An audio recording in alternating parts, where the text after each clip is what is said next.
Let's now welcome the candidates to the stage, Vice President Kamala Harris and President Donald Trump.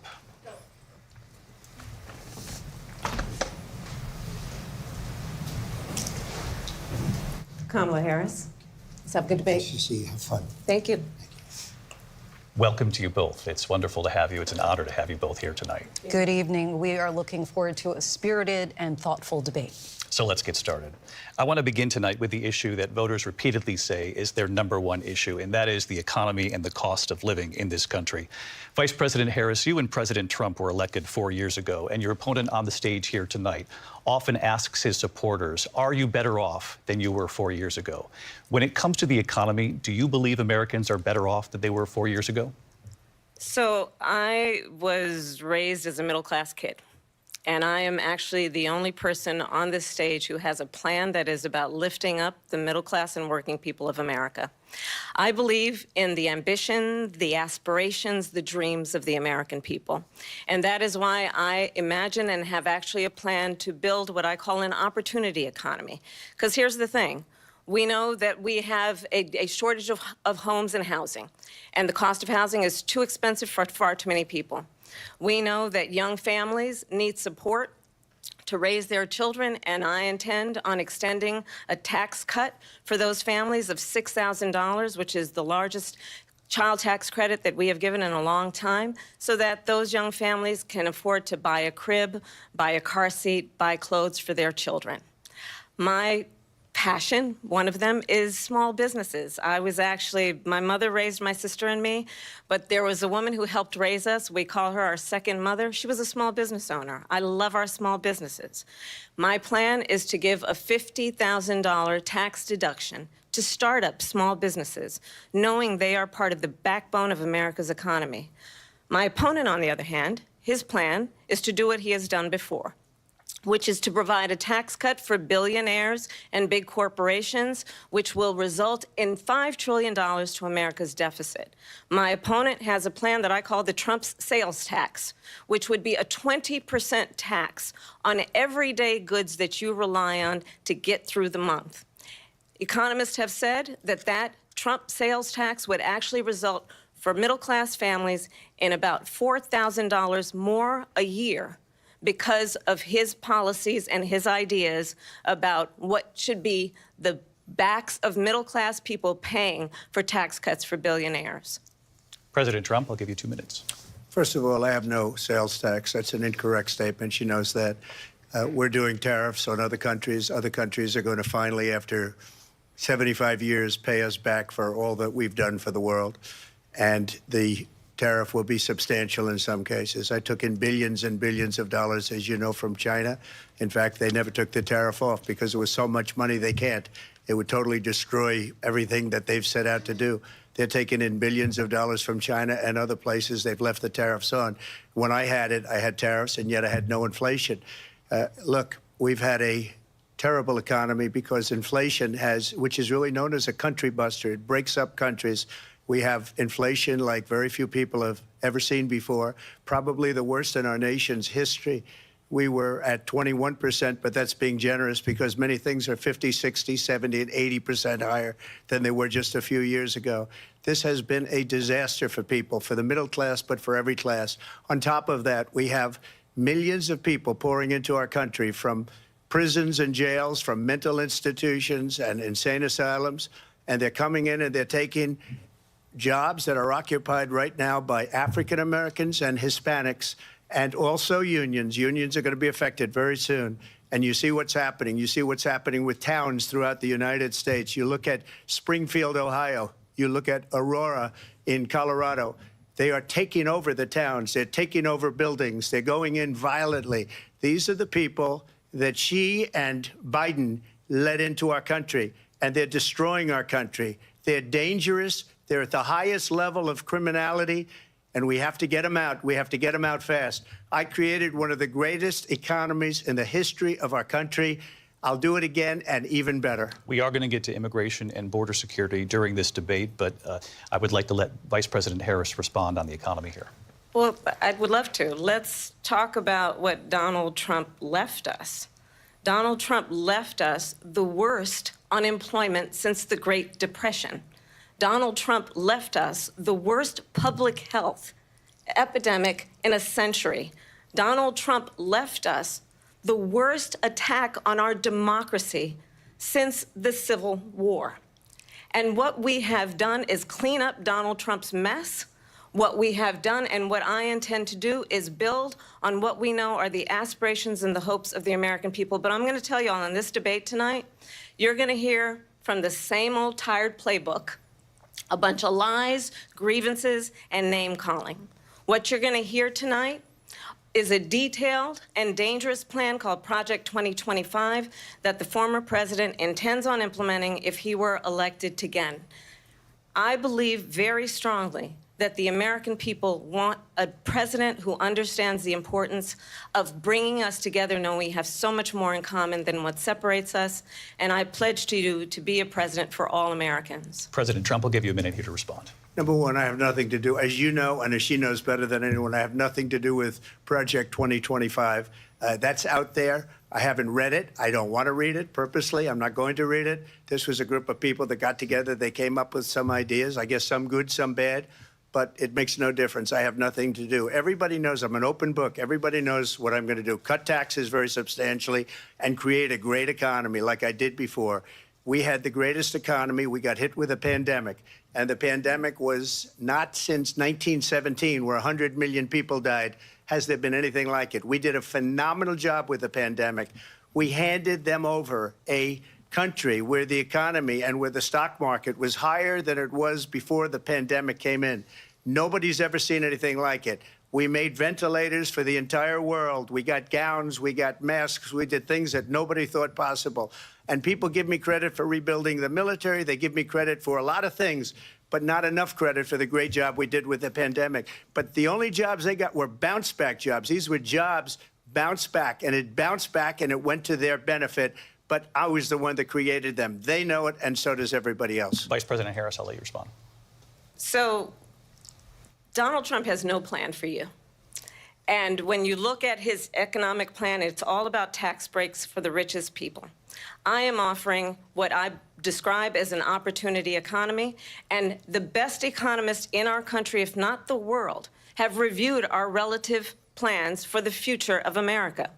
What Goldman Sachs has said is that Donald Trump's plan would make the economy worse, mine would strengthen the economy. What the Wharton School has said is Donald Trump's plan would actually explode the deficit. 16 Nobel laureates have described his economic plan as something that would increase inflation and by the middle of next year would invite a recession. You just have to look at where we are and where we stand on the issues. And I'd invite you to know that Donald Trump actually has no plan for you because he is more interested in defending himself than he is in looking out for you. That's just a soundbite. They gave her that to say. Look, I went to the Wharton School of Finance, and many of those professors, the top professors, think my plan is a brilliant plan. It's a great plan. It's a plan that's going to bring up our worth, our value as a country. It's going to make people want to be able to go and work and create jobs and create a lot of good, solid money for our country. And just to finish off, she doesn't have a plan. She copied Biden's plan, and it's like 4 sentences, like run, spot, run. 4 sentences that are just, oh, we'll try and lower taxes. She doesn't have a plan. Take a look at her plan. She doesn't have a plan. Mr. President, I do want to drill down on something you both brought up. The Vice President brought up your tariffs. You responded, and let's drill down on this, because your plan is what she calls is essentially a national sales tax. Your proposal calls for tariffs, as you pointed out here, on foreign imports across the board. You recently said that you might double your plan, imposing tariffs up to 20% on goods coming into this country. As you know, many economists say that with tariffs at that level, costs are then passed on to the consumer. Vice President Harris has argued it'll mean higher prices on gas, food, clothing, medication, arguing it costs the typical family nearly $4,000 a year. Do you believe Americans can afford higher prices because of tariffs? They're not going to have higher prices. What's going to have, and who's going to have higher prices, is China and all of the countries that have been ripping us off for years. I was the only president ever. China was paying us hundreds of billions of dollars, and so were other countries, And, you know, if she doesn't like them, they should have gone out and they should have immediately cut the tariffs. But those tariffs are there 3.5 years now under their administration. We are going to take in billions of dollars, hundreds of billions of dollars. I had no inflation, virtually no inflation. They had the highest inflation perhaps in the history of our country, because I've never seen a worse period of time. People can't go out and buy cereal or bacon or eggs or anything else. The people of our country are absolutely dying with what they've done. They've destroyed the economy. And all you have to do is look at a poll. The polls say 80 and 85 and even 90% that the Trump economy was great, that their economy was terrible. Vice President Harris, I do want to ask for your response, and you heard what the president said there, because the Biden administration did keep a number of the Trump tariffs in place. So how do you respond? Well, let's be clear that the Trump administration resulted in a trade deficit, one of the highest we've ever seen in the history of America. He invited trade wars. You want to talk about his deal with China? What he ended up doing is, under Donald Trump's presidency, he ended up selling American chips to China to help them improve and modernize their military, basically sold us out, when a policy about China should be in making sure the United States of America wins the competition for the 21st century, which means focusing on the details of what that requires, focusing on relationships with our allies, focusing on investing in American-based technology so that we win the race on AI, on quantum computing, focusing on what we need to do to support America's workforce so that we don't end up having, on the short end of the stick, in terms of workers' rights. But what Donald Trump did, let's talk about this, with COVID, is he actually thanked President Xi for what he did during COVID. Look at his tweet. Thank you, President Xi, exclamation point, when we know that Xi was responsible for lacking and not giving us transparency about the origins of COVID. President Trump, I'll let you respond. First of all, they bought their chips from Taiwan. We hardly make chips anymore because of philosophies like they have and policies like they have. I don't say her because she has no policy. Everything that she believed 3 years ago and 4 years ago is out the window. She's going to my philosophy now. In fact, I was going to send her a MAGA hat. She's gone to my philosophy. But if she ever got elected, she'd change it. And it will be the end of our country. She's a Marxist. Everybody knows she's a Marxist. Her father's a Marxist professor in economics, and he taught her well. But when you look at what she's done to our country, and when you look at these millions and millions of people that are pouring into our country monthly, where it's, I believe, 21 million people, not the 15 that people say, and I think it's a lot higher than the 21. That's bigger than New York State pouring in. And just look at what they're doing to our country. They're criminals. Many of these people coming in are criminals. And that's bad for our economy, too. You know, you mentioned before, we'll talk about immigration later. Well, bad immigration is the worst thing that can happen to our economy. They have, and she has, destroyed our country with policy that's insane. Almost policy that you'd say they have to hate our country. President Trump, thank you. Lindsay? I want to turn to the issue of abortion. President Trump, you've often touted that you were able to kill Roe v. Wade. Last year, you said that you were proud to be the most pro-life president in American history. Then last month, you said that your administration would be great for women and their reproductive rights. In your home state of Florida, you surprised many with regard to your 6-week abortion ban, because you initially had said that it was too short. And you said, quote, I'm going to be voting that we need more than 6 weeks. But then the very next day, you reversed course and said you would vote to support the 6-week ban. Vice President Harris says that women shouldn't trust you on the issue of abortion because you've changed your position so many times. Therefore, why should they trust you? Well, the reason I'm doing that vote is because the plan is, as you know, the vote is, they have abortion in the 9th month. They even have, and you can look at the governor of West Virginia, the previous governor of West Virginia, not the current governor, who's doing an excellent job, but the governor before, he said the baby will be born and we will decide what to do with the baby. In other words, we'll execute the baby. And that's why I did that, because that predominates, because they're radical. The Democrats are radical in that. And her vice presidential pick, which I think was a horrible pick, by the way, for our country, because he is really out of it.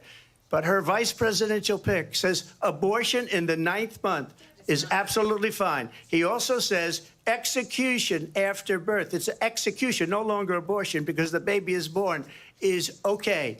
And that's not okay with me, hence the vote. But what I did is something for 52 years. They've been trying to get Roe v. Wade into the states. And through the genius and heart and strength of 6 Supreme Court justices, we were able to do that. Now, I believe in the exceptions for rape, incest, and life of the mother. I believe strongly in it. Ronald Reagan did also. 85% of Republicans do. Exceptions, very important. But we were able to get it, and now states are voting on it. And for the first time, you're going to see, look, this is an issue that's torn our country apart for 52 years. Every legal scholar, every Democrat, every Republican, liberal, conservative, they all wanted this issue to be brought back to the states where the people could vote.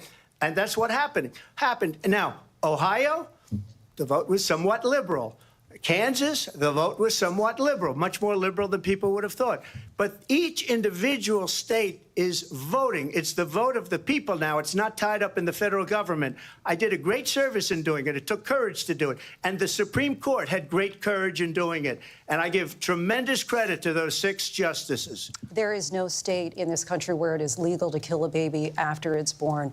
Madam Vice President, I want to get your response to President Trump. Well, as I said, you're going to hear a bunch of lies, and that's not actually a surprising fact. Let's understand how we got here. Donald Trump hand-selected 3 members of the United States Supreme Court with the intention that they would undo the protections of Roe v. Wade. And they did exactly as he intended. And now in over 20 states, there are Trump abortion bans, which make it criminal for a doctor or nurse to provide health care. In one state, it provides prison for life. Trump abortion bans that make no exception even for rape and incest, which understand what that means. A survivor of a crime of violation to their body does not have the right to make a decision about what happens to their body next. That is immoral. And one does not have to abandon their faith or deeply held beliefs to agree. The government, and Donald Trump certainly, should not be telling a woman what to do with her body. I have talked with women around our country. You want to talk about this is what people wanted? Pregnant women who want to carry a pregnancy to term, suffering from a miscarriage, being denied care in an emergency room because the healthcare providers are afraid they might go to jail, and she's bleeding out in a car in the parking lot. She didn't want that. Her husband didn't want that. A 12 or 13-year-old survivor of incest being forced to carry a pregnancy to term. They don't want that. And I pledge to you, when Congress passes a bill to put back in place the protections of Roe v. Wade, as President of the United States, I will proudly sign it into law. But understand, if Donald Trump were to be reelected, he will sign a national abortion ban. Understand, in his Project 2025, there would be a national abortion, a monitor that would be monitoring your pregnancies, your miscarriages. I think the American people believe that certain freedoms, in particular the freedom to make decisions about one's own body, should not be made by the government. Thank you, Vice President Harris. Well, there she goes again. It's a lie. I'm not signing a ban, and there's no reason to sign a ban, because we've gotten what everybody wanted. Democrats, Republicans, and everybody else, and every legal scholar wanted it to be brought back into the states. And the states are voting. And it may take a little time, but for 52 years, this issue has torn our country apart. And they've wanted it back in the states. And I did something that nobody thought was possible. The states are now voting. What she says is an absolute lie. And as far as the abortion ban, no, I'm not in favor of abortion ban, but it doesn't matter, because this issue has now been taken over by the states. Would you veto a national abortion ban if it came to your desk? Well, I won't have to, because, again, 2 things. Number one, she said she'll go back to Congress. She'll never get the vote. It's impossible for her to get the vote, especially now with the 50-50, and essentially 50-50 in both Senate and the House.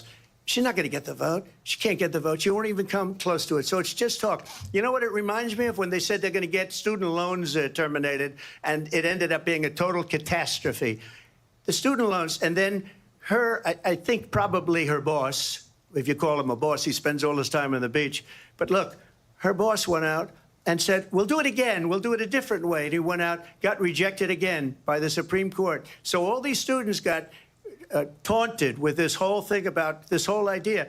And how unfair that would have been, part of the reason they lost, to the millions and millions of people that had to pay off their student loans. They didn't get it for free. But they were saying it's the same way that they talked about that they talk about abortion. But if I could just get a yes or no, because your running mate, J.D. Vance, has said that you would veto it if it did come to your desk. Well, I didn't discuss it with J.D. in all fairness. J.D., and I don't mind if he has a certain view, but I think he was speaking for me, but I really didn't. Look, we don't have to discuss it because she'd never be able to get it, just like she couldn't get student loans. They couldn't get student loans. They didn't even come close to getting student loans. They taunted young people and a lot of other people that had loans. They can never get this approved. So it doesn't matter what she says about going to Congress. Well, wonderful. Let's go to Congress. Do it. But the fact is that for years, they wanted to get it out of Congress and out of the federal government. And we did something that everybody said couldn't be done. And now you have a vote of the people on abortion. Vice President Harris, I want to give you your time to respond. But I do want to ask, would you support any restrictions on a woman's right to an abortion? I absolutely support reinstating the protections of Roe v. Wade. And as you rightly mentioned, nowhere in America is a woman carrying a pregnancy to term and asking for an abortion. That is not happening. It's insulting to the women of America. And understand what has been happening under Donald Trump's abortion bans. Couples who pray and dream of having a family are being denied IVF treatments. What is happening in our country? Working people, working women who are working 1 or 2 jobs, who can barely afford childcare as it is, have to travel to another state to get on a plane sitting next to strangers to go and get the health care she needs. Barely can afford to do it, and what you are putting her through is unconscionable.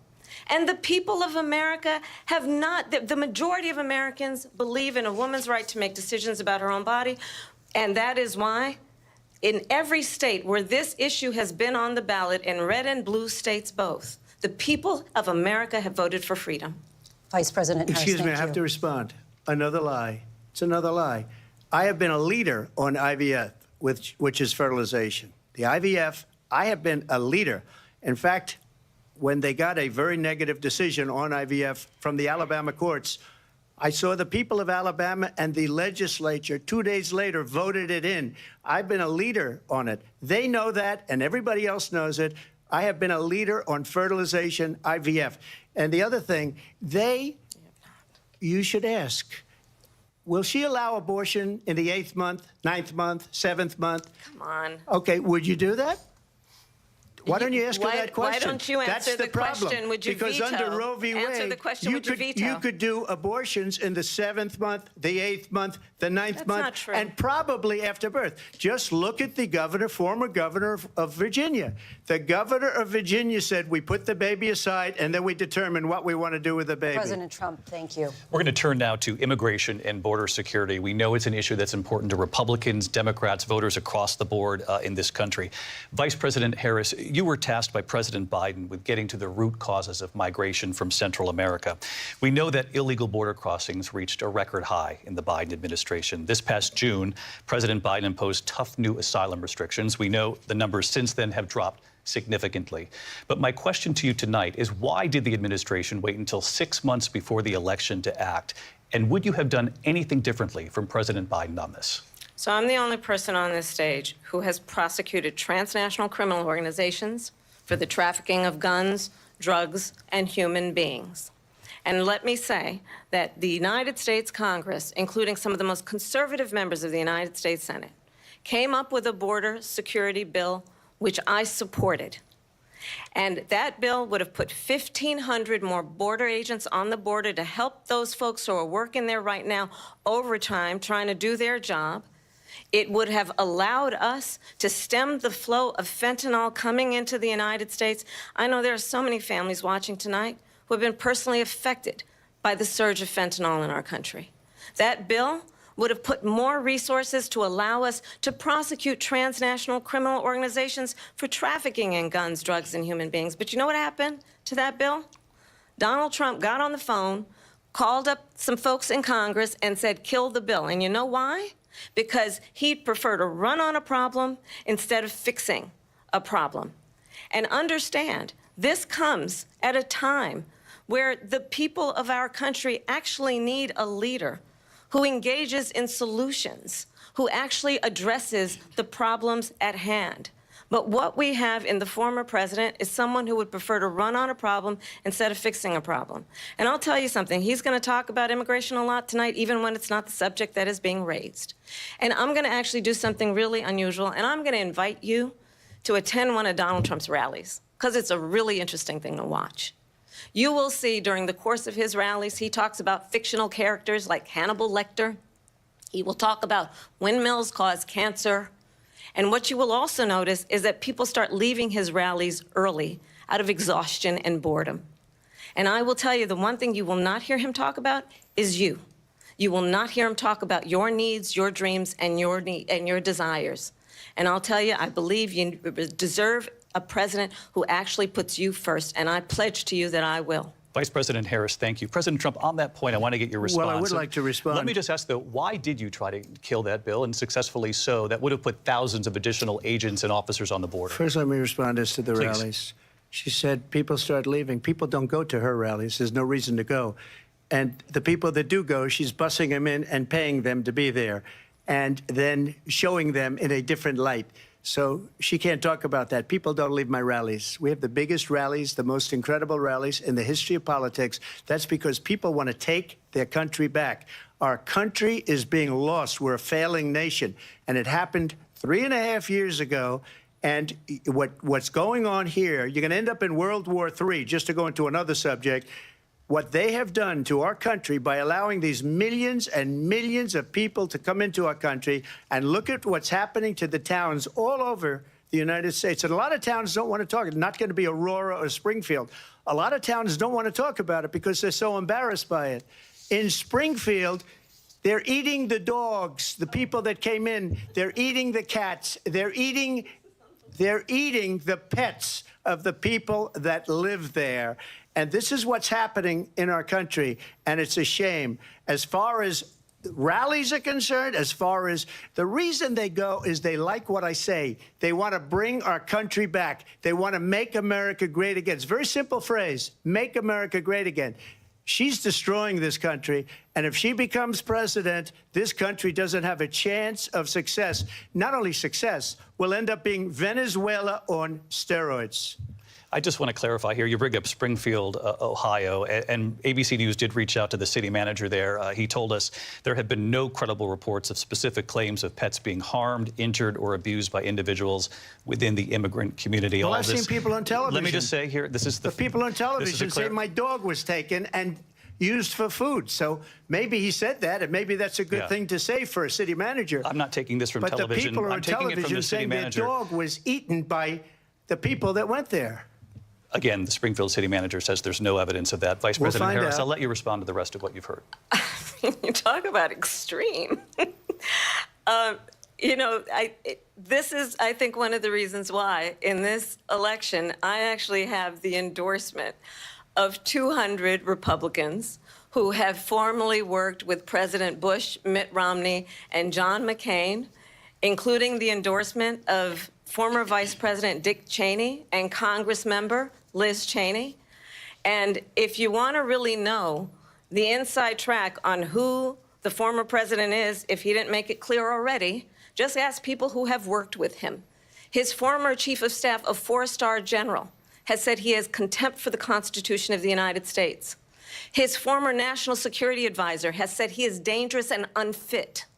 His former Secretary of Defense has said the nation, the Republic, would never survive another Trump term.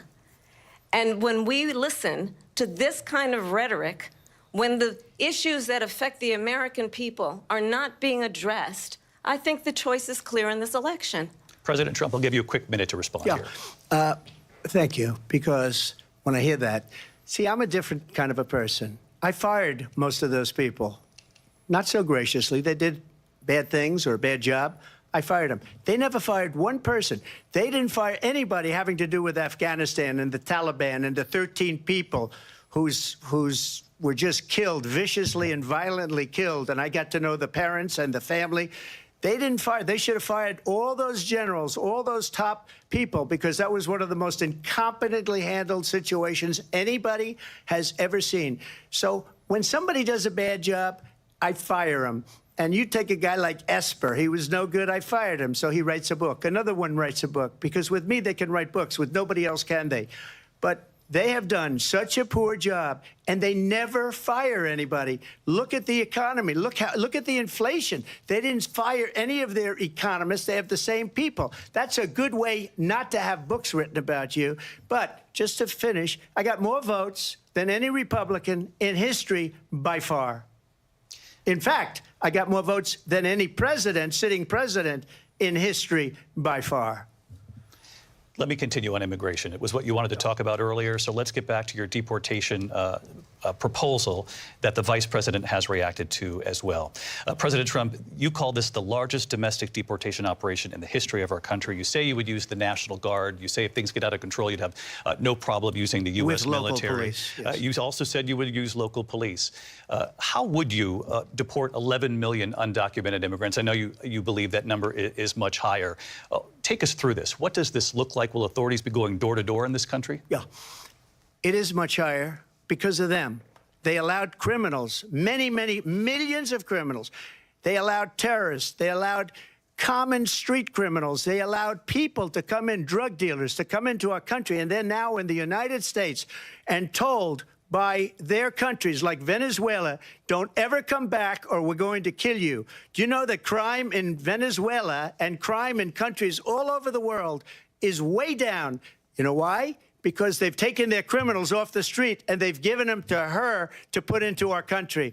And this will be one of the greatest mistakes in history for them to allow. And I think they probably did it because they think they're going to get votes, but it's not worth it because they're destroying the fabric of our country by what they've done. There's never been anything done like this at all. They've destroyed the fabric of our country. Millions of people let in. And all over the world, crime is down all over the world except here. Crime here is up and through the roof. Despite their fraudulent statements that they made, crime in this country is through the roof. And we have a new form of crime. It's called migrant crime. And it's happening at levels that nobody thought possible. President Trump, as you know, the FBI says overall violent crime is actually coming down in this country. But Vice Excuse President me, Harris, the FBI they were defrauding statements. They didn't include the worst cities. They didn't include the cities with the worst crime. It was a fraud, just like their number of 818,000 jobs that they said they created turned out to be a fraud. President Trump, thank you. I'll let you respond, Vice President Harris. Well, I think this is so rich,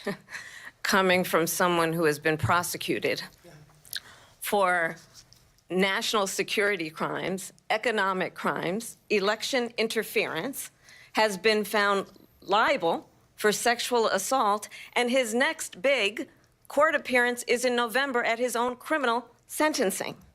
And let's be clear where each person stands on the issue of what is important about respect for the rule of law and respect for law enforcement. The former vice president called for defunding federal law enforcement, 45,000 agents, get this, on the day after he was arraigned on 34 felony counts.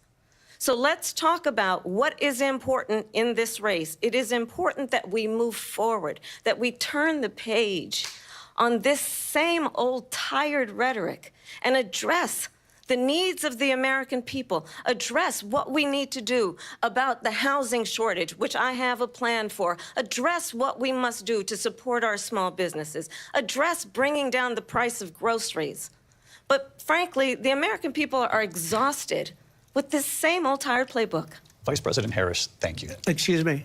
Every one of those cases was started by them against their political opponent. And I'm winning most of them, and I will win the rest on appeal. And you saw that with the decision that came down just recently from the Supreme Court. I'm winning most of them. But those are cases, it's called weaponization. Never happened in this country. They weaponized the Justice Department. Every one of those cases was involved with the DOJ, from Atlanta and Fani Willis to the Attorney General of New York and the DA in New York. Every one of those cases. And then they say, oh, he's a criminal. They're the ones that made them go after me. By the way, Joe Biden was found essentially guilty on the documents case. And what happened in my documents case? They said, oh, that's the toughest of them all. A complete and total victory. 2 months ago, it was thrown out. It's weaponization, and they used it, and it's never happened in this country. They used it to try and win an election. They're fake cases. President Trump, thank you. A really quick response here, Vice President Harris, on this notion of weaponization of the Justice Department. Well, let's talk about extreme and understand the context in which this election in 2024 is taking place. The United States Supreme Court recently ruled that the former president would essentially be immune from any misconduct if he were to enter the White House again. Understand, this is someone who has openly said he would terminate, I'm quoting, terminate the Constitution of the United States, that he would weaponize the Department of Justice against his political enemies. Someone who has openly expressed disdain for members of our military. Understand what it would mean if Donald Trump were back in the White House with no guardrails, because certainly we know now the court won't stop him. We know J.D. Vance is not going to stop him. It's up to the American people Vice President to stop Harris, him. Thank you. Lindsay? Vice President Harris, in your last run for president. This is the one that weaponized, not me. She weaponized. I probably took a bullet to the head because of the things that they say about me. They talk about democracy. I'm a threat to democracy. They're the threat to democracy with a fake Russia investigation that went nowhere. We have a lot to get to. Lindsay? Vice President Harris, in your last run for president, you said you wanted to ban fracking. Now you don't. You wanted mandatory government buyback programs for assault weapons. Now your campaign says you don't. You supported decriminalizing border crossings. Now you're taking a harder line. I know you say that your values have not changed. So then why have so many of your policy positions changed? So my values have not changed, and I'm going to discuss every one of at least every point that you've made. But in particular, let's talk about fracking, because we're here in Pennsylvania. I made that very clear in 2020. I will not ban fracking. I have not banned fracking as Vice President of the United States. And in fact, I was the tie-breaking vote on the Inflation Reduction Act, which opened new leases for fracking. My position is that we have got to invest in diverse sources of energy so we reduce our reliance on foreign oil. We have had the largest increase in domestic oil production in history because of an approach that recognizes that we cannot over-rely on foreign oil. As it relates to my values, let me tell you, I grew up a middle-class kid raised by a hardworking mother who worked and saved and was able to buy our first home when I was a teenager. The values I bring to the importance of home ownership, knowing not everybody got handed $400 million on a silver platter and then filed bankruptcy 6 times, is a value that I bring to my work to say we are going to work with the private sector and home builders to increase 3 million homes, increase by 3 million homes by the end of my first term. My work that is related to having a friend when I was in high school who was sexually assaulted by her stepfather. And my focus then on protecting women and children from violent crime is based on a value that is deeply grounded in the importance of standing up for those who are most vulnerable. My work that is about protecting Social Security and Medicare is based on long-standing work that I have done, protecting seniors from scams. My values have not changed. And what is important is that there is a president who actually brings values and a perspective that is about lifting people up and not beating people down and name-calling. The true measure of the leader is the leader who actually understands the strength is not in beating people down, it's in lifting people up. I intend to be that president. President Trump, your Well, response? first of all, I wasn't given $400 million. I wish I was. My father was a Brooklyn builder, Brooklyn, Queens, and a great father, and I learned a lot from him. But I was given a fraction of that, a tiny fraction, and I built it into many, many billions of dollars, many, many billions. And when people see it, they are even surprised. So we don't have to talk about that. Fracking, she's been against it for 12 years. Defund the police, she's been against that forever. She gave all that stuff up very wrongly, very horribly, and everybody's laughing at it, okay? They're all laughing at it. She gave up at least 12 and probably 14 or 15 different policies. Like, she was big on defund the police. In Minnesota, she went out, wait a minute, I'm talking now, if you don't mind, please. Does that sound familiar? She went out in Minnesota and wanted to let criminals that killed people, that burned down Minneapolis, she went out and raised money to get them out of jail. She did things that nobody would ever think of. Now she wants to do transgender operations on illegal aliens that are in prison. This is a radical left liberal that would do this. She wants to confiscate your guns, and she will never allow fracking in Pennsylvania. If she won the election, fracking in Pennsylvania will end on day one. Just to finish, one thing so important in my opinion. So I got the oil business going like nobody has ever done before. When they took over, they got rid of it, started getting rid of it, and the prices were going up the roof. They immediately let these guys go to where they were. I would have been 5 times, 4 times, 5 times higher, because you're talking about 3.5 years ago. They got it up to where I was because they had no choice, because the prices of energy were quadrupling and doubling. You saw what happened to gasoline. So they said, let's go back to Trump.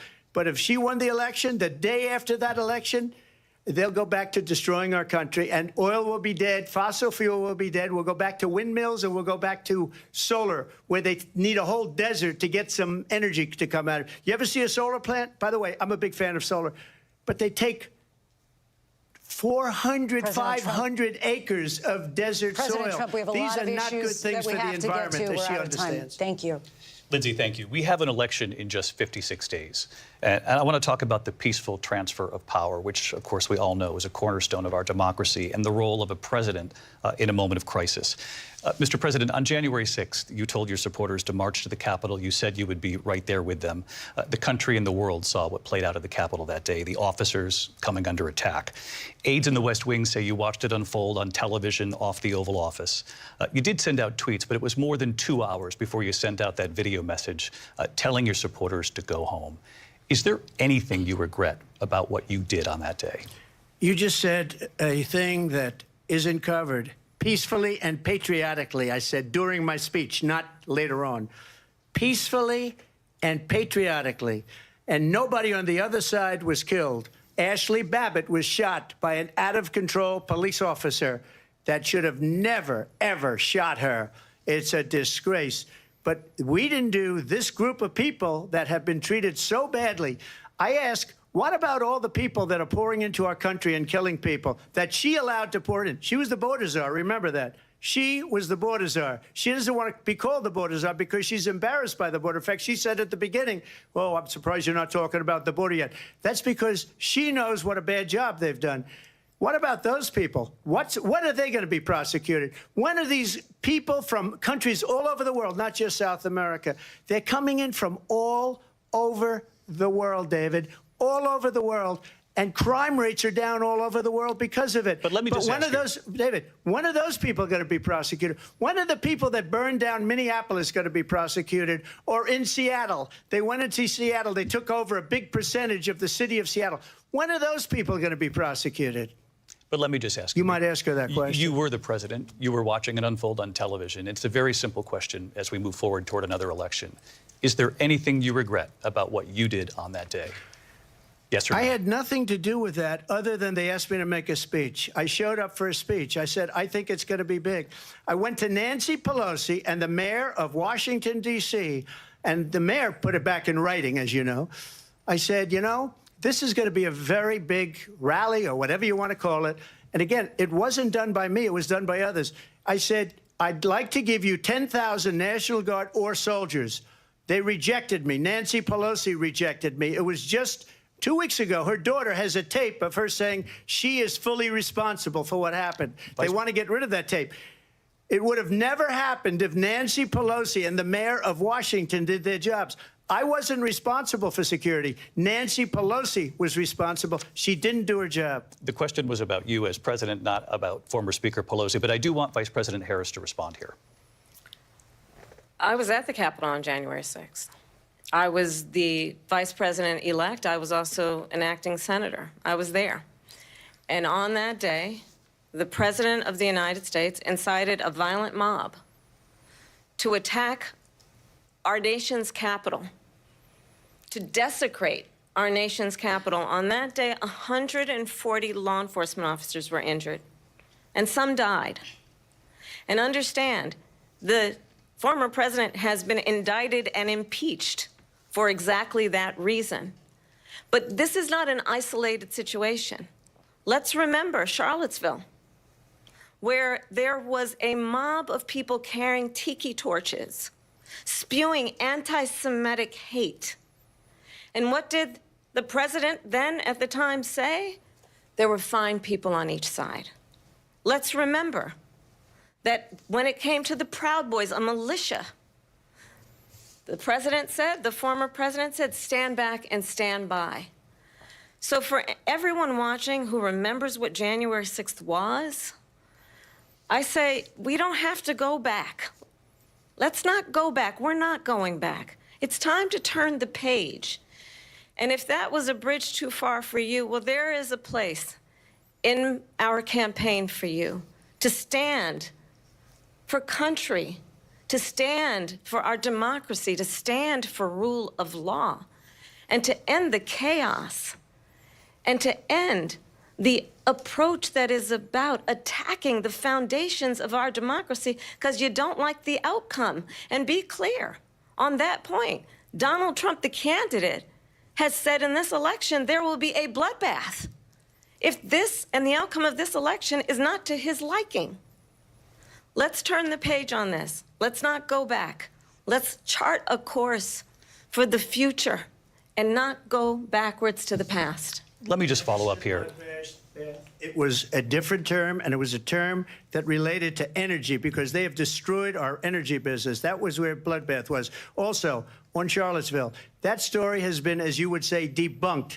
Laura Ingraham, Sean Hannity, Jesse, all of these people, they covered it. If they go an extra sentence, they will see it was perfect. It was debunked in almost every newspaper, but they still bring it up, just like they bring 2025 up.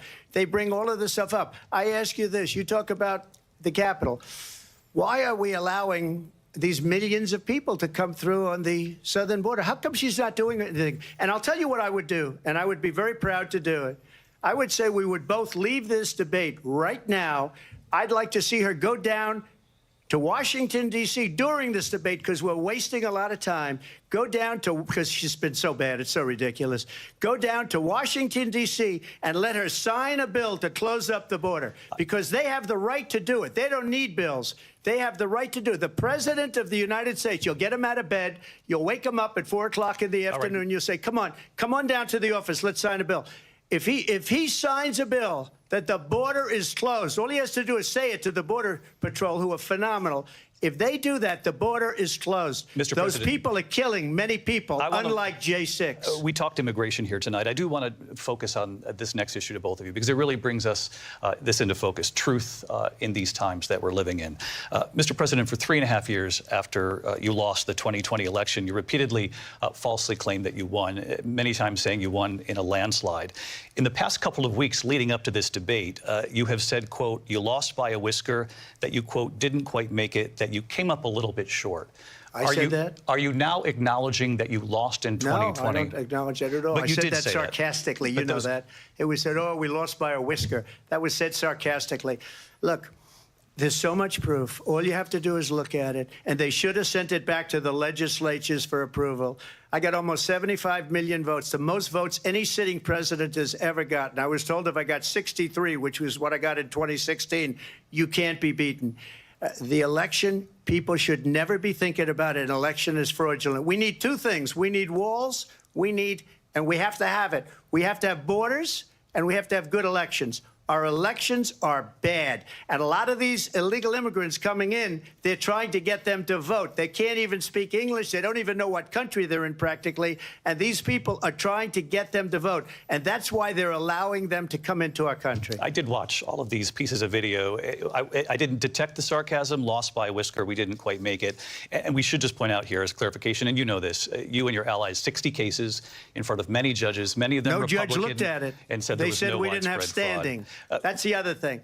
They said we didn't have standing, a technicality. Can you imagine a system where a person in an election doesn't have standing? The president of the United States doesn't have standing. That's how we lost. If you look at the facts, and I'd love to have you'll do a special on it. I'll show you Georgia, and I'll show you Wisconsin, and I'll show you Pennsylvania, and I'll show you. We have so many facts and statistics, but you know what? That doesn't matter, because we have to solve the problem that we have right now. That's old news. And the problem that we have right now is we have a nation in decline, and they have put it into decline. We have a nation that is dying, David. Mr. President, thank you. Vice President Harris, you heard the president there tonight. He said he didn't say that he lost by a whisker. So he still believes he did not lose the election that was won by President Biden and yourself.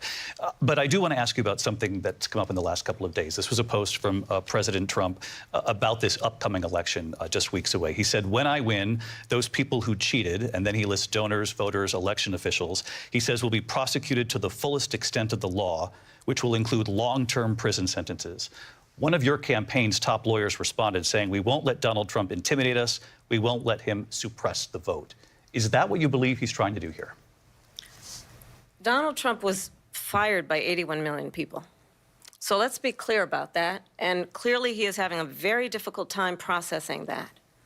But we cannot afford to have a president of the United States who attempts, as he did in the past, to upend the will of the voters in a free and fair election. And I'm going to tell you that I have traveled the world as Vice President of the United States, and world leaders are laughing at Donald Trump.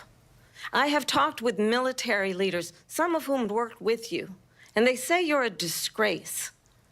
And when you then talk in this way in a presidential debate and deny what over and over again are court cases you have lost because you did, in fact, lose that election, it leads one to believe that perhaps we do not have in the candidate to my right the temperament or the ability to not be confused about fact. That's deeply troubling, and the American people deserve better. I'll give you 1 minute to respond, Mr. President. Let me just say about world leaders. Viktor Orban, one of the most respected men, they call him a strong man. He's a tough person, smart, Prime Minister of Hungary. They said, why is the whole world blowing up? 3 years ago it wasn't. Why is it blowing up? He said, because you need Trump back as president. They were afraid of him. China was afraid, and I don't like to use the word afraid, but I'm just quoting him. China was afraid of him. North Korea was afraid of him. Look at what's going on with North Korea, by the way. He said Russia was afraid of him. I ended the Nord Stream 2 pipeline, and Biden put it back on day one, but he ended the XL pipeline. The XL pipeline in our country, he ended that. But he let the Russians build a pipeline going all over Europe and heading into Germany, the biggest pipeline in the world. Look, Viktor Orban said it. He said the most respected, most feared person is Donald Trump. We had no problems when Trump was president, but when this weak, pathetic man that you saw at a debate just a few months ago, that if he weren't in that debate, he'd be running instead of her. She got no votes. He got 14 million votes. What you did, you talk about a threat to democracy. He got 14 million votes, and they threw him out of office. And you know what? I'll give you a little secret. He hates her. He can't stand her. But he got 14 million votes. They threw him out. She got 0 votes. And when she ran, she was the first one to leave because she failed. And now she's running. I don't understand it, but Mr. I'm President, okay with it Mr. because President, your time is I up. think we're Thank going to you. do very well. We've got a lot more to get to. Turning now Yes. to the Israel-Hamas war and the hostages who are still being held, Americans among them. Vice President Harris, in December, you said, quote, Israel has a right to defend itself, but you added, quote, it matters how, saying international humanitarian law must be respected. Israel must do more to protect innocent civilians. You said that 9 months ago. Now an estimated 40,000 Palestinians are dead. Nearly 100 hostages remain. Just last week, Prime Minister Benjamin Netanyahu said there's not a deal in the making. President Biden has not been able to break through the stalemate. How would you do it? Well, let's understand how we got here. On October 7, Hamas, a terrorist organization, slaughtered 1,200 Israelis. Many of them young people who were simply attending a concert. Women were horribly raped. And so absolutely, I said then, I say now, Israel has a right to defend itself. We would. And how it does so matters. Because it is also true, far too many innocent Palestinians have been killed. Children, mothers. What we know is that this war must end. It must end immediately, and the way it will end is we need a ceasefire deal and we need the hostages out. And so we will continue to work around the clock on that. Work around the clock, also understanding that we must chart a course for a two-state solution. And in that solution, there must be security for the Israeli people and Israel, and in equal measure for the Palestinians. But the one thing I will assure you always, I will always give Israel the ability to defend itself, in particular as it relates to Iran and any threat that Iran and its proxies pose to Israel. But we must have a two-state solution where we can rebuild Gaza, where the Palestinians have security, self-determination, and the dignity they so rightly deserve. President Trump, how would you negotiate with Netanyahu and also Hamas in order to get the hostages out and prevent the killing of more innocent civilians in Gaza? If I were president, it would have never started. If I were president, Russia would have never, ever, I know Putin very well, he would have never, and there was no threat of it either, by the way, for 4 years, have gone into Ukraine and killed millions of people when you add it up, far worse than people understand what's going on over there.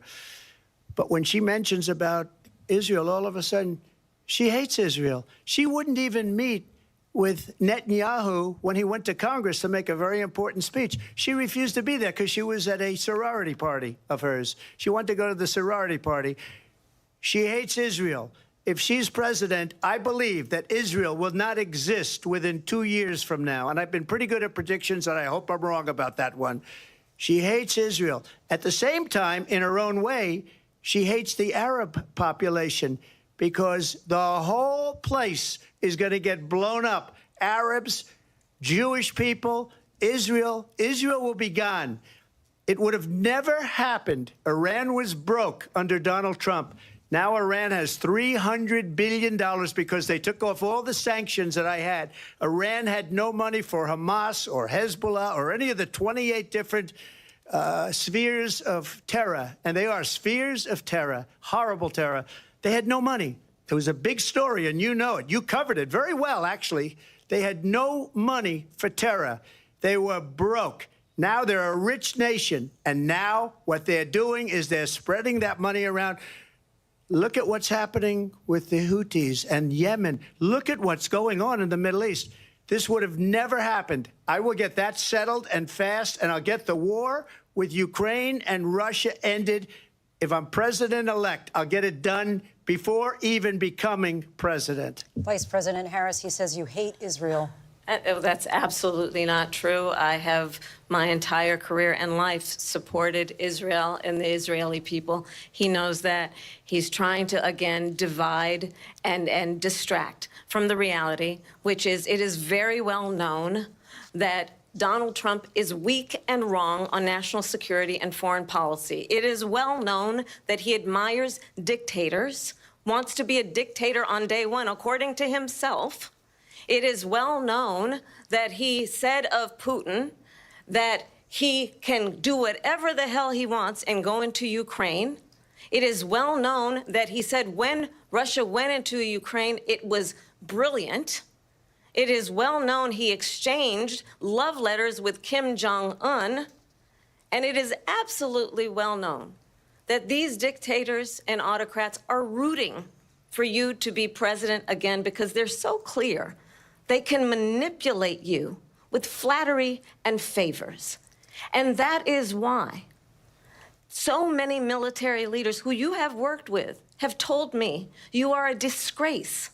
That is why we understand that we have to have a president who is not consistently weak and wrong on Vice national President security, Harris. including the importance of upholding and respecting in highest regard our military. Vice President Harris, thank you. They're the ones, and she's the one that caused it, that's weak on national security by allowing every nation last month for the year, 168 different countries sending people into our country. Their crime rates are way down. Putin endorsed her last week, said, I hope she wins. And I think he meant it, because what he's gotten away with is absolutely incredible. It wouldn't have happened with me.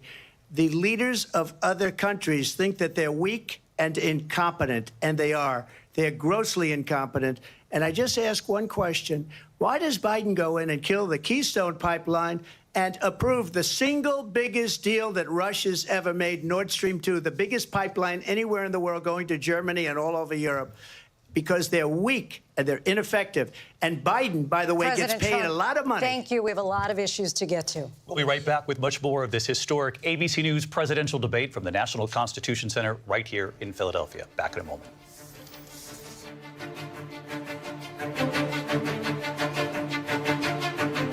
The ABC News presidential debate will David Muir and Lindsay Davis. Welcome back to this historic ABC News presidential debate tonight. We're going to continue here, and I want to turn to the war in Ukraine. We're now 2.5 years into this conflict. Mr. President, it has been the position of the Biden administration that we must defend Ukraine from Russia, from Vladimir Putin, to defend their sovereignty, their democracy, that it's in America's best interest to do so, arguing that if Putin wins, he may be emboldened to move even further into other countries. You have said you would solve this war in 24 hours. You said so just before the break tonight. How exactly would you do that? And I want to ask you a very simple question tonight. Do you want Ukraine to win this war? I want the war to stop. I want to save lives that are being uselessly, people being killed by the millions. It's the millions. It's so much worse than the numbers that you're getting, which are fake numbers. Look, we're in for $250 billion or more because they don't ask Europe, which is a much bigger beneficiary to getting this thing done than we are. They're in for $150 billion less because Biden and you don't have the courage to ask Europe like I did with NATO. They paid billions and billions, hundreds of billions of dollars when I said, either you pay up or we're not going to protect you anymore. So that's maybe one of the reasons they don't like me as much as they like weak people. But you take a look at what's happening. We're in for 250 to 275 billion. They're into 100 to 150. They should be forced to equalize. With that being said, I want to get the war settled. I know Zelensky very well, and I know Putin very well. I have a good relationship, and they respect your president, okay? They respect me. They don't respect Biden. How would you respect him? Why? For what reason? He hasn't even made a phone call in 2 years to Putin, hasn't spoken to anybody. They don't even try and get it. That is a war that's dying to be settled. I will get it settled before I even become president. If I win, when I'm president-elect, and what I'll do is I'll speak to one, I'll speak to the other, I'll get them together. That war would have never happened. And in fact, when I saw Putin after I left, unfortunately left because our country has gone to hell. But after I left, when I saw him building up soldiers, he did it after I left, I said, oh, he must be negotiating. It must be a good, strong point of negotiation. Well, it wasn't, because Biden had no idea how to talk to him. He had no idea how to stop it. And now you have millions of people dead, and it's only getting worse, and it could lead to World War III. Don't kid yourself, David.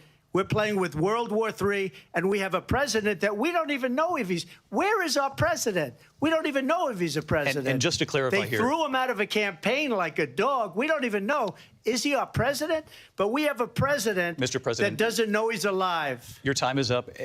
Just to clarify in the question, Do you believe it's in the U.S. best interests for Ukraine to win this war, yes or no? I think it's the U.S. best interest to get this war finished and just get it done. All right. Negotiate a deal, because we have to stop all of these human lives from being destroyed. I want to take this to Vice President Harris. I want to get your thoughts on support for Ukraine in this moment, but also as Commander-in-Chief, if elected, how would you deal with Vladimir Putin, and would it be any different from what we're seeing from President Biden?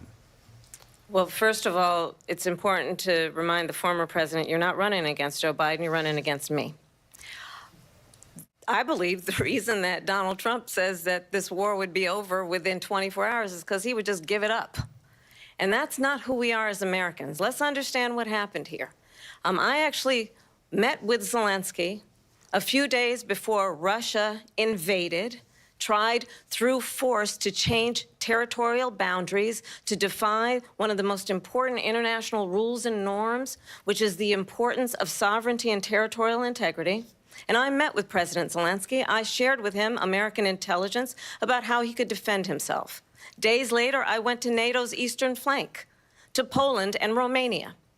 And through the work that I and others did, we brought 50 countries together to support Ukraine in its righteous defense.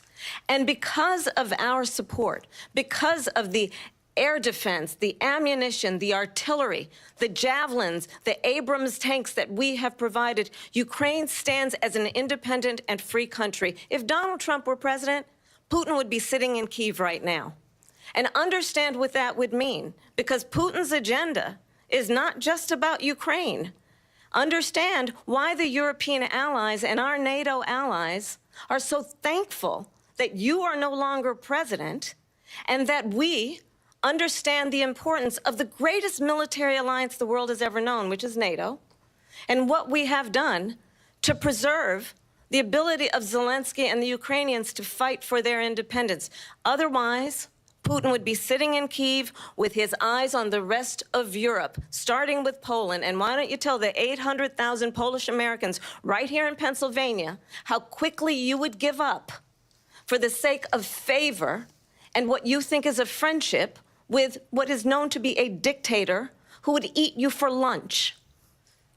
Vice President Harris, thank you. We've heard from both of you on Ukraine tonight. Afghanistan came up in the last hour. I wanted her to respond to something you said earlier, and I'll give you a minute here. Putin would be sitting in Moscow, and he wouldn't have lost 300,000 men and women, but he would have been sitting in Moscow. Quiet, please. He would have been sitting in Moscow much happier than he is right now. But eventually, you know, he's got a thing that other people don't have. He's got nuclear weapons. They don't ever talk about that. He's got nuclear weapons. Nobody ever thinks about that. And eventually, maybe he'll use them, and maybe he hasn't been that threatening, but he does have that. Something we don't even like to talk about. Nobody likes to talk about it. But just so you understand, they sent her to negotiate peace before this war started. 3 days later, he went in and he started the war because everything they said was weak and stupid. They said the wrong things. That war should have never started. She was the emissary. They sent her in to negotiate with Zelensky and Putin, and she did. And the war started 3 days later. And that's the kind of talent we have with her. She's worse than Biden. In my opinion, I think he's the worst president in the history of our country. She goes down as the worst vice president in the history of our country. But let me tell you something. She is a horrible negotiator. They sent her in to negotiate. As soon as they left, Putin did the invasion. President Trump, thank you. You did bring up something. You said she went to negotiate with Vladimir Putin. Vice President Harris, have you ever met Vladimir Putin? Can you clarify tonight? Yet again, I said it at the beginning of this debate, you're going to hear a bunch of lies coming from this fellow. And that is another one. When I went to meet with President Zelensky, I've now met with him over 5 times.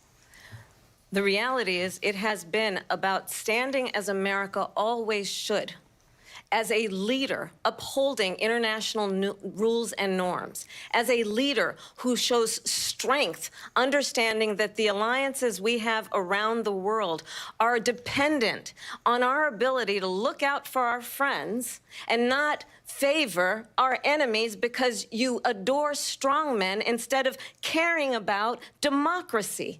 And that is very much what is at stake here. The President of the United States is commander-in-chief.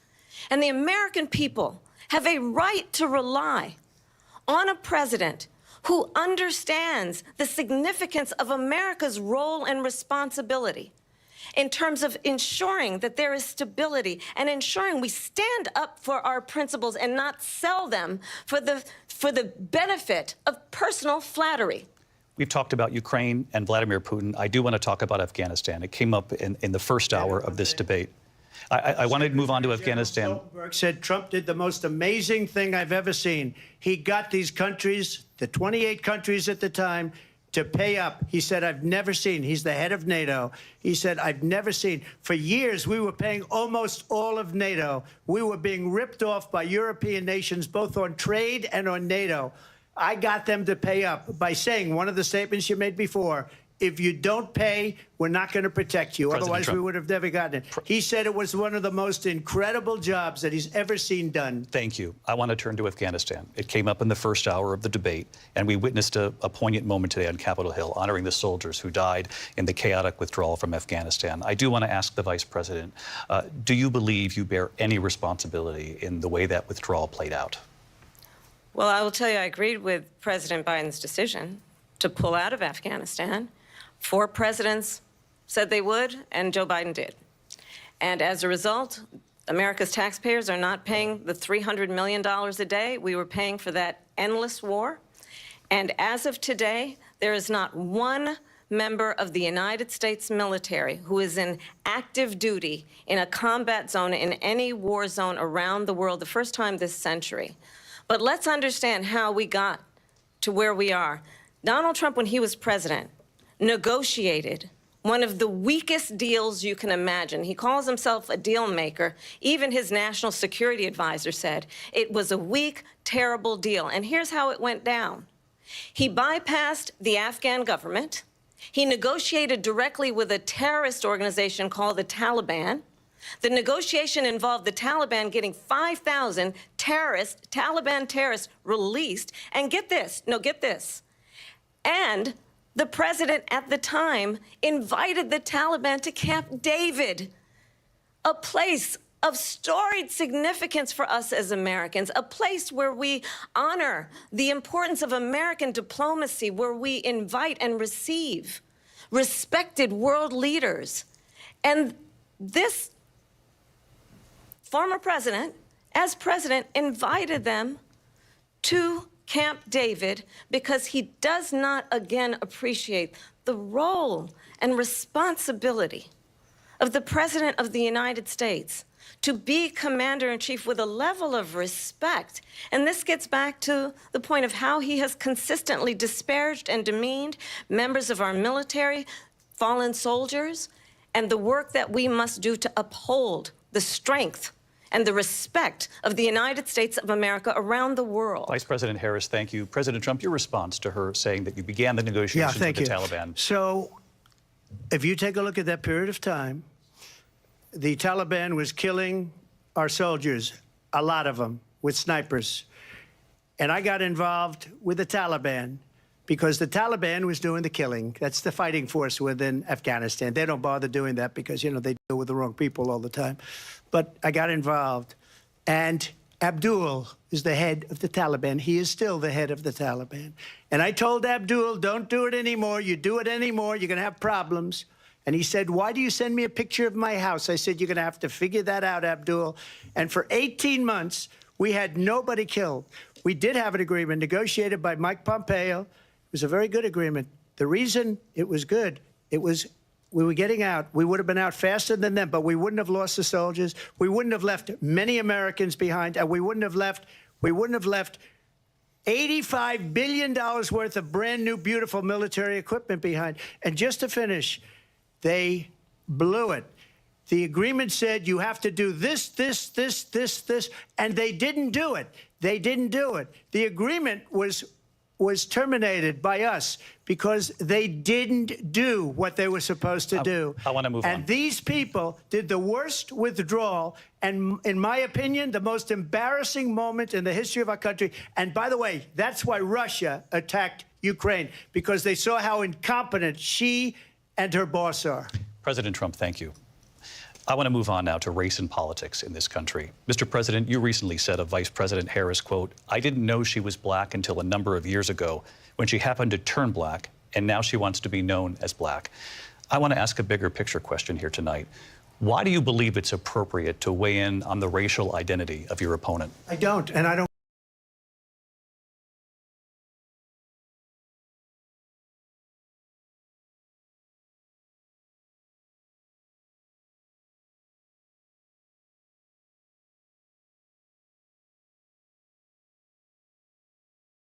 And I'll say that. And then I read that she was black, and that's okay. Either one was okay with me. That's up to her.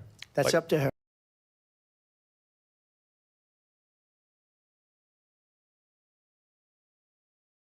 That we have someone who wants to be president who has consistently, over the course of his career, attempted to use race to divide the American people. You know, I do believe that the vast majority of us know that we have so much more in common than what separates us, and we don't want this kind of approach that is just constantly trying to divide us, and especially by race. And let's remember how Donald Trump started. He was land, he owned buildings, and he was investigated because he refused to rent property to black families. Let's remember, this is the same individual who took out a full-page ad in the New York Times calling for the execution of 5 young black and Latino boys who were innocent, the Central Park 5. Took out a full-page ad calling for their execution. This is the same individual who spread birther lies about the first black president of the United States. And I think the American people want better than that, want better than this, want someone who understands, as I do, I travel our country. We see in each other a friend. We see in each other a neighbor. We don't want a leader who is constantly trying to have Americans point their fingers at each other. I meet with people all the time who tell me, can we please just have discourse about how we're going to invest in the aspirations and the ambitions and the dreams of the American people? Knowing that regardless of people's color or the language their grandmother speaks, we all have the same dreams and aspirations and want a president who invests in those, not in hate and division. Vice President Harris, thank you. Lindsay? President Trump, this is now your 3rd time. This is the most divisive presidency in the history of our country. There's never been anything like it. They're destroying our country, and they come up with things like what she just said, going back many, many years, when a lot of people, including Mayor Bloomberg, agreed with me on the Central Park 5. They admitted, they said, they pled guilty. And I said, well, if they pled guilty, they badly hurt a person, killed a person ultimately. And if they pled guilty, then they pled, we're not guilty. But this is a person that has to stretch back years, 40, 50 years ago, because there's nothing now. I built one of the greatest economies in the history of the world, and I'm going to build it again. It's going to be bigger, better, and stronger. But they're destroying our economy. They have no idea what a good economy is. Their oil policies, every single policy. And remember this, she is Biden. You know, she's trying to get away from Biden. I don't know the gentleman, she says. She is Biden. The worst inflation we've ever had, a horrible economy because inflation has made it so bad, and she can't get away with that. Thank you. Your time is up, Lindsay. I want to respond to that, though. I want to just respond briefly. Clearly, I am not Joe Biden, and I am certainly not Donald Trump. And what I do offer is a new generation of leadership for our country, one who believes in what is possible, one who brings a sense of optimism about what we can do instead of always disparaging the American people. I believe in what we can do to strengthen our small businesses, which is why I have a plan. Let's talk about our plans and let's compare the plans. I have a plan to give startup businesses $50,000 tax deduction, to pursue their ambitions, their innovation, their ideas, their hard work. I have a plan, $6,000 for young families for the first year of your child's life to help you in that most critical stage of your child's development. I have a plan that is about allowing people to be able to pursue what has been fleeting in terms of the American dream by offering a help with down payment of $25,000 down payment assistance for first-time home buyers. That's the kind of conversation, I believe, David, that people really want tonight, as opposed to a conversation that is constantly about belittling and name-calling. Let's turn the page Vice President and move Harris, forward. thank you. Let's turn to policy. President Let's turn Trump, back we to have policy. to move on. President Trump. Let's turn to policy, She has please. a plan to defund the police. She has a plan to confiscate everybody's gun. President Trump, she we has do a have to plan move on to not other allow issues. fracking in Pennsylvania or anywhere else. Okay. Thank That's you, Mr. what her President. plan is until just recently. I just need Lindsay, to go ahead. respond. President because Trump- no, the President former Trump- president has No, said I'm something sorry. twice that I need to No, respond to. I'm sorry. We're I just going need to move respond on, Vice one President time Harris. to what he has President said Trump, this multiple is times. now your Yes. third time running for president. You have long vowed to repeal and replace the Affordable Care Act, also known as Obamacare. You have failed to accomplish that. You now say you're going to keep Obamacare, quote, unless we can do something much better. Correct. Last month, you said, quote, we're working on it. So tonight, 9 years after you first started running, do you have a plan, and can you tell us what it is? Obamacare was lousy health care, always was. It's not very good today. And what I said, that if we come up with something, and we are working on things, we're going to do it and we're going to replace it. But remember this, I inherited Obamacare because Democrats wouldn't change it. They wouldn't vote for it. They were unanimous. They wouldn't vote to change it. If they would have done that, we would have had a much better plan than Obamacare. But the Democrats came up. They wouldn't vote for it. I had a choice to make when I was president.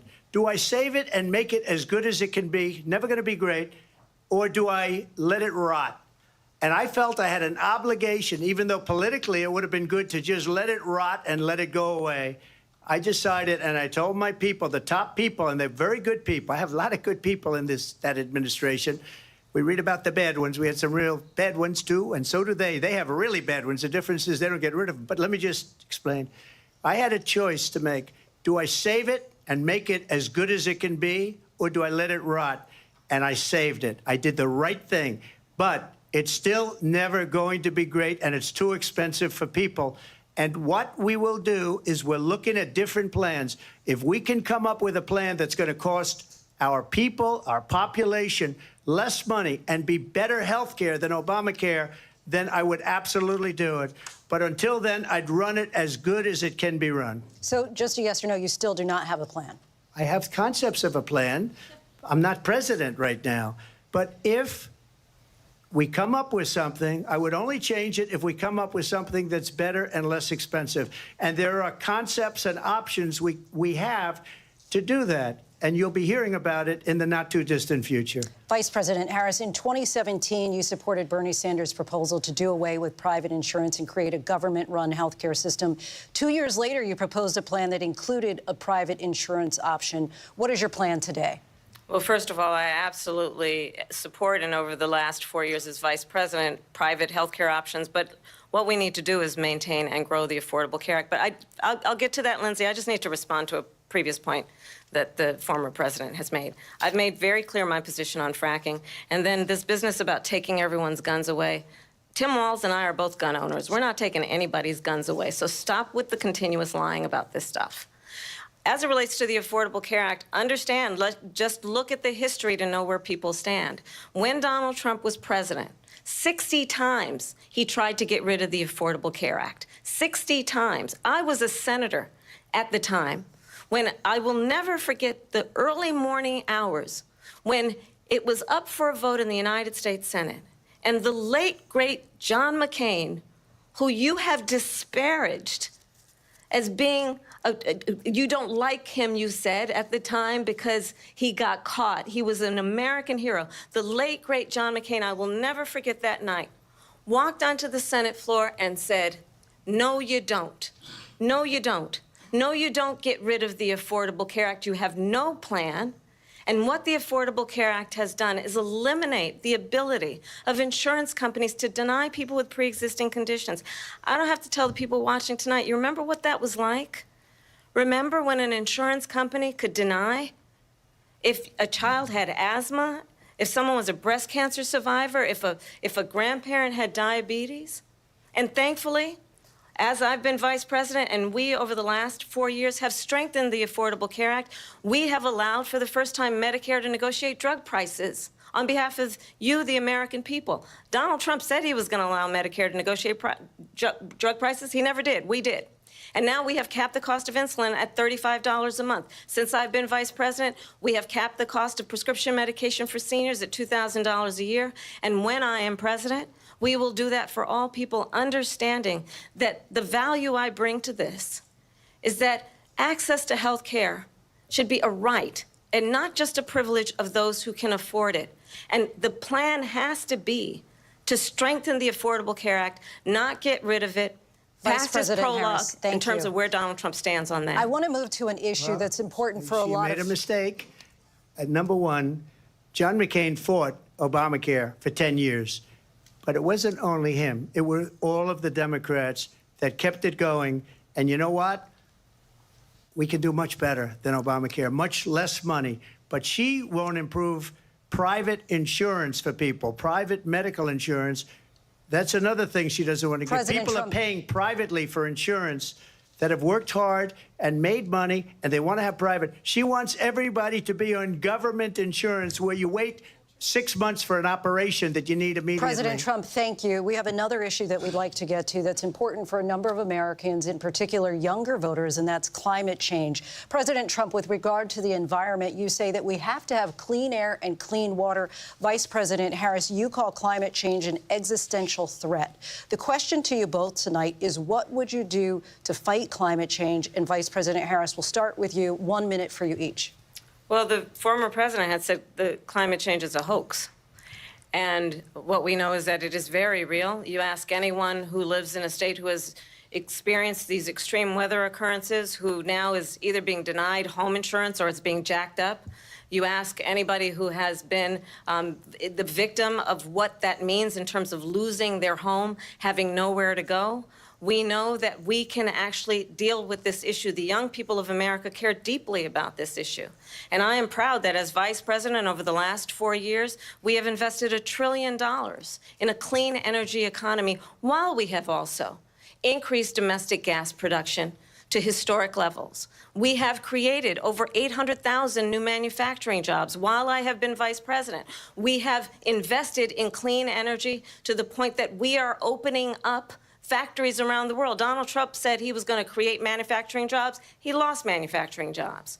And I'm also proud to have the endorsement of the United Auto Workers and Sean Fain, who also know that part of building a clean energy economy includes investing in American-made products, American automobiles. It includes growing what we can do around American manufacturing and opening up auto plants, not closing them like happened under Donald Trump. Vice President Harris, thank you. That didn't happen under Donald Trump. Let me just tell you, they lost 10,000 manufacturing jobs this last month.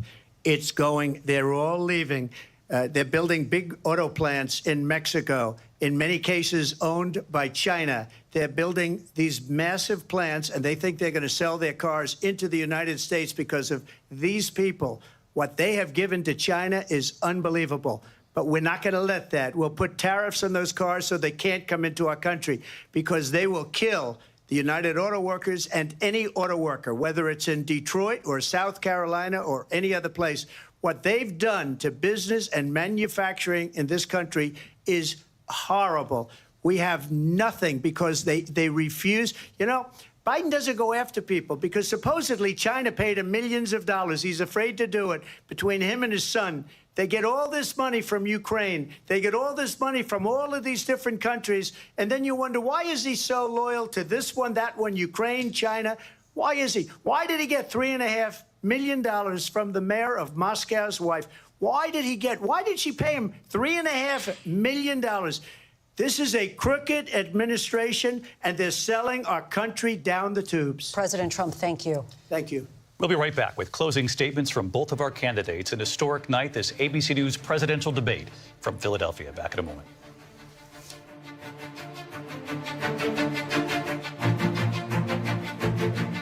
The ABC News presidential debate will continue after this.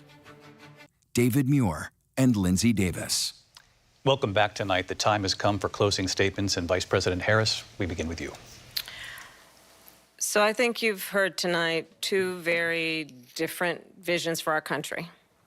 One that is focused on the future, and the other that is focused on the past, and an attempt to take us backward. But we're not going back. And I do believe that the American people know we all have so much more in common than what separates us. And we can chart a new way forward. And a vision of that includes having a plan, understanding the aspirations, the dreams, the hopes, the ambition of the American people, which is why I intend to create an opportunity economy, investing in small businesses, in new families, in what we can do around protecting seniors, what we can do that is about giving hardworking folks a break and bringing down the cost of living. I believe in what we can do together that is about sustaining America's standing in the world and ensuring that we have the respect that we so rightly deserve, including respecting our military and ensuring we have the most lethal fighting force in the world. I will be a president that will protect our fundamental rights and freedoms, including the right of a woman to make decisions about her own body and not have her government tell her what to do.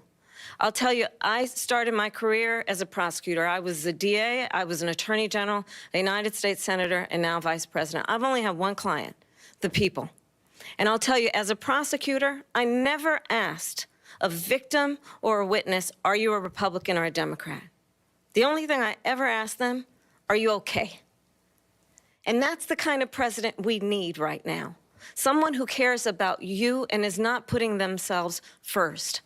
I intend to be a president for all Americans and focus on what we can do over the next 10 and 20 years to build back up our country by investing right now in you, the American people.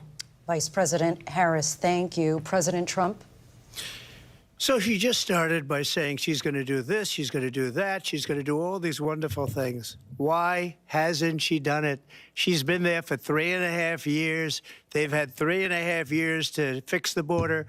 They've had 3.5 years to create jobs and all the things we talked about. Why hasn't she done it? She should leave right now, go down to that beautiful White House, go to the Capitol, get everyone together and do the things you want to do, but you haven't done it, and you won't do it because you believe in things that the American people don't believe in. You believe in things like we're not going to frack. We're not going to take fossil fuel. We're not going to do things that are going to make this country strong, whether you like it or not. Germany tried that, and within 1 year, they were back to building normal energy plants. We're not ready for it. We can't sacrifice our country for the sake of bad vision. But I just ask one simple question. Why didn't she do it? We're a failing nation. We're a nation that's in serious decline. We're being laughed at all over the world. All over the world, they're laughed. I know the leaders very well. They're coming to see me. They call me. We're laughed at all over the world. They don't understand what happened to us as a nation. We're not a leader. We don't have any idea what's going on. We have wars going on in the Middle East. We have wars going on with Russia and Ukraine. We're going to end up in a third world war, and it'll be a war like no other because of nuclear weapons, the power of weaponry. I rebuilt our entire military. She gave a lot of it away to the Taliban. She gave it to Afghanistan. What these people have done to our country, and maybe toughest of all, is allowing millions of people to come into our country. Many of them are criminals, and they're destroying our country. The worst president, the worst vice president in the history of our country. President Trump, thank you. And that is our ABC News presidential debate from here in Philadelphia at the National Constitution Center. I'm Lindsay Davis. And I'm David Muir. Thank you for watching here in the U.S. and all over the world, and from all of us here at ABC News. Good night.